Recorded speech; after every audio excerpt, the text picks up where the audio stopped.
Then go for the next one, yeah. It's beautiful. Oh.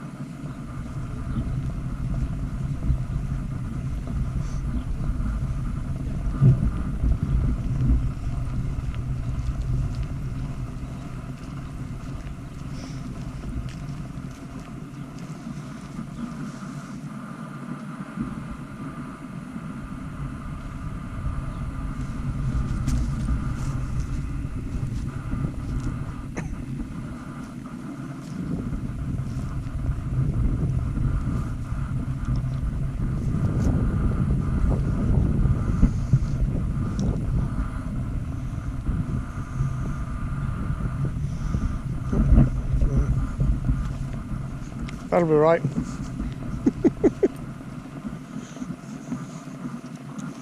I won't ask about Francis yet, or Francois, because he'll tell us later. Yeah, he's Frenchman. Francois Mitterrand. Wow, Mitterrand. No, sounded good. No, there's a Frenchman over there. There is, I should come on to the French. I did mention the Frenchman. Just briefly talk about the cemetery.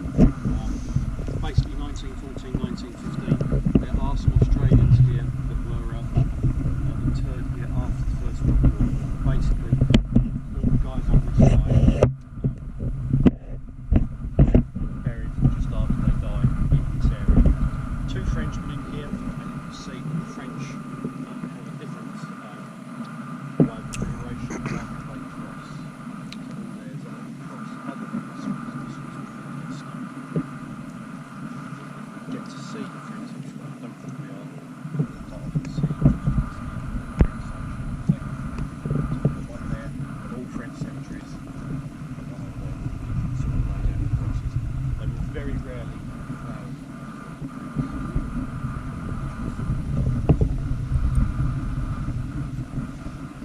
1914, December 1914. 1914. The war was very much fought by gentlemen's rules. If a war can be fought by rules, it very much was the case that there'd be no firing before breakfast, no artillery before breakfast. So at least you could have your breakfast in peace before you had several barrel loads of poo knocked out of you by the German artillery, the British artillery, on the side of mine. So it was very much a war of respect in 1914. And how things changed from 1914 to 1915. We had gas, so we spoke about gas here, and flamethrowers made into space fireworks in 1914, 1915. Things changed very, very quickly. But here, as I mentioned, Christmas truce happened here. Christmas truce in 1914 happened here.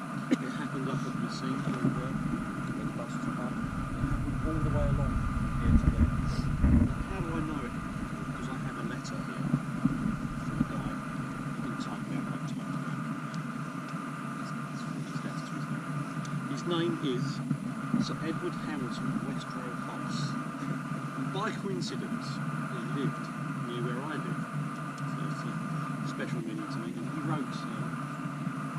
he wrote letters to his mother on a regular basis from the start of the war up until he got killed in May 1915. And he's buried a couple of miles over that way. So his entire Western Front career was in this area here. And he wrote regularly to his mum, as I said, and sadly there are no letters surviving his mum to him. It's a real shame. Because when you read his letters, you have the letters from his mother, and it's so much more sad. This is the letter he wrote to his mum just after Christmas of 1914. So probably Tuesday, 20th December 1914 he wrote this letter. We stood to arms as usual at 6:30 AM on the 25th, and I noticed there was not much shooting. This gradually died down, and by 8 AM there was no shooting at all, except for a few shots on our left, which would be over that way. At 8:30 AM, I saw 4 Germans leave their trenches and come towards us. I told 2 of my men to go and meet them, unarmed, as the Germans were unarmed, and to see that they did not pass the halfway line. We were 350 to 400 yards apart at this point. This would literally be where the trees are. That's where we are. I know that because that's the widest part of the country. My fellows were not very keen, not knowing what was up. So I went out alone and met Barry, one of our ensigns, also coming out from another part of the line. By the time we got to them, they were 3/4 of the way over, much too near our barbed wire, so I moved them back. They were 3 private soldiers and a stretcher bearer, and their spokesman started off by saying that they thought it right to come over and wish us a happy Christmas, and trusted us to implicitly keep the truce. He came from Suffolk, where he had his best girl and a 3.5 horsepower motorbike. He told me that he could not get a letter to the girl to send one through me. I made him write out a postcard in front of me, in English, and I sent it off that night. I told him that she probably would not be a bit keen to see him again. We then entered on a long discussion on every sort of thing. I was dressed in an old stocking cap and a man's overcoat, and they took me for a corporal, a thing which I did not discourage, as I had an eye on going as near to their lives as possible. They praised our aeroplanes up in the skies and said that they hated them, could not get away from them. They would not say much about our artillery, but I gathered that it does good damage and they don't care for it. I asked them what orders they had from officers to come over to us, and they said none. They'd just come over out of goodwill. They said that unless directly ordered, they were not going to shoot again until we did. I kept it up for half an hour, and they escorted them back as far as their barbed wire, having a jolly good look round all the time, and picking up various little bits of information which I had not had an opportunity of doing under fire. I left instructions with them that if any of them came out later, they must not come over the halfway line, and appointed a ditch as a meeting place. We parted after exchange of Albany cigarettes and German cigars, and I went straight to headquarters to report. On my return at 10 AM, I was surprised to hear a hell of a din going on. I heard strains of Tipperary floating down the breeze, swiftly followed by a tremendous burst of Deutsch and Uber Ally, and as I got to my own company headquarters dugout, I saw to my amazement not only a crowd of about 150 British and Germans at the halfway house, which I had appointed opposite my line, but 6 or 7 such crowds all the way down our lines, extending towards the 8th Division on our right, which would be that way.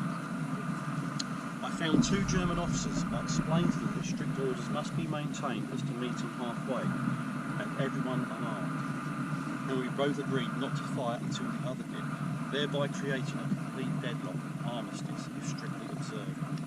Every sort of souvenir was exchanged, addresses given and received, photos of families shown, etc. A German NCO with the Iron Cross gained, he told me, his conspicuous skill in sniping, and started his fellows off on some marching tune. When they had done, I set to the note for the boys of Bonnie Scotland, where the heather and bluebells grow. And so we went on, singing everything from Good King Wenceslas down to ordinary Tommy's songs, and ended up with Auld Lang Syne, which we all, English, Scots, Irish, Prussian, Württembergers, etc. joined in. It was absolutely astounding, and if I'd seen it on the cinematograph film, I should have sworn that it was fake. Just after we finished Auld Lang Syne, an old hare started up, and seeing so many of us about in an unwanted spot, did not know which way to go. I gave one loud view halloo, and one and all, British Germans rushed about, giving chase, slipping on the frozen plough, falling about, and after a hot 2 minutes we killed in the open a German and one of our fellows, falling together heavily upon the completely baffled hare. Shortly after we saw 4 more hares and killed one again. Both were good heavy weight and had evidently been out between the 2 rows of trenches for the last 2 months, well fed on the cabbage patches, etc., many of which are untouched on the no man's land. The enemy kept one and we kept the other. We then retired to our respective trenches for dinners and plum pudding. We had steak, mashed potatoes, plum pudding, ginger biscuits, hot chocolate, whiskey and water. At 4 PM we agreed to keep the respective trenches and told them that the truce was ended. They persisted, however, in saying that they were not going to fire unless we did. A German officer arranged to bring all our dead to the halfway line. They found poor Hugh Taylor close up against the enemy's parapet. He had been shot through the chest. Remember the name Hugh Taylor. This episode was the saddest side of Xmas Day, Christmas Day. That night we were engaged in putting up a big tress of obstacles with barbed wire all over them. The Germans came out and sat on their parapet and watched us doing it, although we had informed them the truce was ended. I also told the NCO in the advance post, which I have up a ditch, to go out with 2 men unarmed if any of the enemy came over to see that they could not cross the halfway line, and was engaged in pleasant conversation. So I went out and found the same lot as the day before.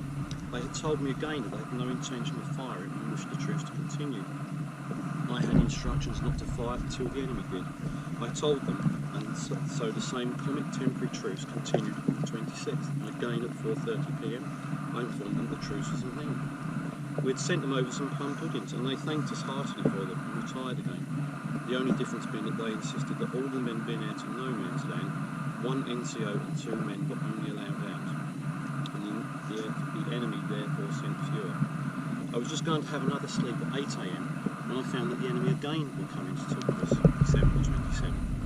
I watched my NCO and 2 men go out from the advance post to meet, and we were hearing shouts of laughter from the little party when they met. I again went out myself. Well, again, no shot was fired all day.